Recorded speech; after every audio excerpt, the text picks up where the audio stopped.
เป็นมาอย่างใดระหว่างพี่น้องลาวไทยสมัยก่อนมาเขาจ้าลึกมันผูกหางเป็นเสี่ยวเหมือนดังเพื่อเกี่ยวกันถึงทุกวันสาวโคราชไอ้บ่าวเวียงจันทร์เคยนัดพบกันบุญธาตุหลวงปู่จ่าเคยฝากความสั่งให้ลาวสองฝั่ง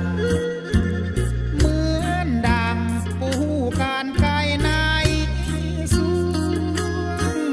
ให้หลานปู่ไปมาหาสู่สาธาตุหลวงพระธาตุพนมให้แหนห่วงเหมือนใจหนึ่งดวงคนลาวสองฝั่งคนรุ่นยาน้ำตาต้องหลังรินไหลเมื่อจวบลาวนุ่งสิ้นไหมผ่านโคราชไปน้ำตาหยาหลัง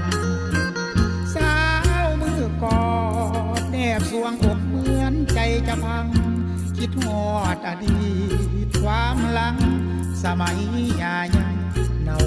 เวียงทอง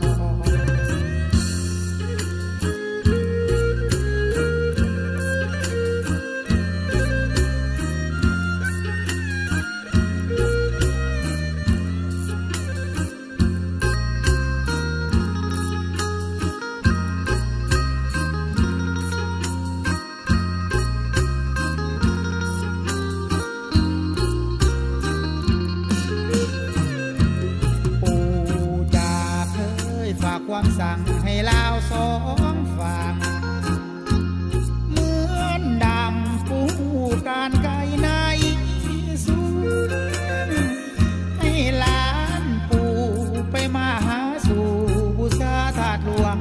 พระธาตุพนมให้แหนห่วงเหมือนใจหนึ่งดวงคนลาวสองฝั่ง